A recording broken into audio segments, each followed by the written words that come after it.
What is the biggest lesson, or what was the biggest lesson you learned from your worst breakup? It's a lot to unpack, Rams. I don't know that we have enough time. Well, I think I have an idea of what your worst breakup might have been. Um, so it'll be pretty easy for me to follow, but I want our listeners to follow along. Uh, So you might have to paint a little bit of a picture. I refuse to paint too much of a picture about the relationship itself. You asked about the breakup part. Okay. Um, there's this thing that we do with love, Mhm. love in the romantic sense, not in the familial sense. Um, and I think a lot of the decisions that we make regarding love have to do with fear of losing either control of our emotions, this person that we've now grown strong feelings for, um, or the ability to govern ourselves with autonomy. We treat love in the romantic sense as a form of possessive feelings. This person now belongs to me, and we have an expectation of sacrifice from our partners to make us happy, right? I need you to put me as priority one and selflessly make decisions that are going to make me most comfortable, most reassured, most secure. And then a lot of times people do that without reciprocity.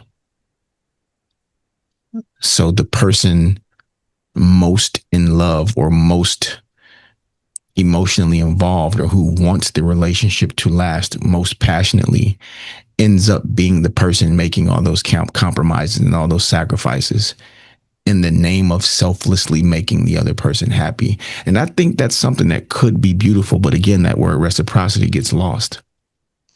If both of us are going way out of our way to secure the emotional stability and safety and comfort of the other person, Mhm. it could be a beautiful thing. But in most cases, and this is not me just throwing this up in the air, there's statistics that back it. There's a person in every relationship that's more involved, Yeah. that wants it to work more, that's more in love, that's making more sacrifices and more compromises. And I think it's because there's no way to stop yourself from caring about somebody while you're still getting to know them. And by the time you get to a point where you can even say, I know this person, because I think that's kind of a perpetual thing. It never really stops. You never stop getting to know someone. But by the time you get to a comfortable point where you know a person, you may have already loved them for a long time while realizing the person that you got to know is not your type. Mhm. But now it's too late. You said, I love you. You moved in, you slept together, you started a family. There's all these things that happen in that process. And most of those decisions, I think, are made based on fear. I need to take the next step with this person so they don't leave. So they don't go to their apartment. So they don't stop spending time with me. So they don't stop coming over. So they don't lose interest. So they don't meet someone else. We start making, I need to keep this person happy so that I can keep them decisions. And it's a mistake. Let people make the decisions that they want to make. Don't attempt to control them. Don't take away their autonomy. Don't force them to make decisions that are really just to protect your own ego or your own comfort. Show a person that you care. Take your time to get to know them. And if it's not reciprocated, don't force it. Well, or maybe if I make her my girlfriend, she won't meet other people. Or maybe if I buy her a ring, she'll know how much I care and she'll care back, or him, whatever the case. There's nothing that you can do to control or even really know how the other person feels. You only ever really know your own heart. The other person's heart, you're just guessing.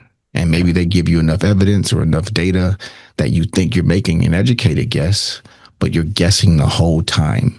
You know how you feel.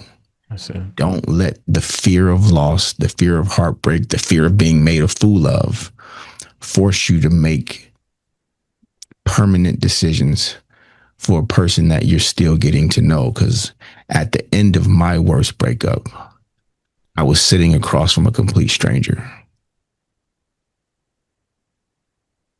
hmm, I remember. Well, um, you know what? If I had to answer this question, what is the biggest lesson I learned from my worst breakup? Funny, you know about that one too. I think growing up, I had this idea that relationships are sort of a forum within which you share time and space with the person that completes you, right? This is the other half of my heart. And that sounds very romantic. It's like you're a puzzle piece and you're missing your other part, and once you find them, you connect and all is right with the world. But after my worst breakup, I think I realized uh, very slowly and all at the same time, funnily enough, that indeed a relationship is a forum within which you are supposed to share your completeness with someone who is sharing their completeness with you. And so after my worst breakup, the absence, the presence of her absence was something that I really didn't expect. I thought that that was my forever, right? And I realized that I had begun to sort of define myself in terms of that relationship, funnily enough, which isn't like me, but that's just kind of how that went. I needed to learn that lesson. Um, and then years later in my life, I realized that how that should look is I'm going to wake up and I'm going to decide what I want to do. Do I want to ride bikes? What am I passionate about? What are the things that make me me?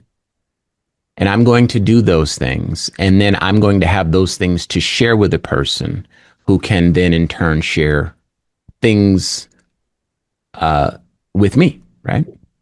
And we don't need to build each other up.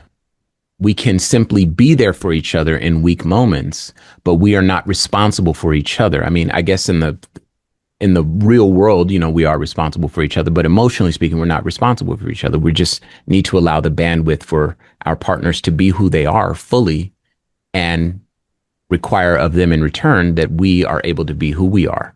But when you're younger, I think you're still exploring who you are. And, you know, it can get a little confusing when who you are is so heavily wrapped up in a person that you think you're supposed to build a future with. And so, obviously, like you, I'm not dropping any names here because I don't need anybody hitting me on social media. But yeah, man, that was a good question.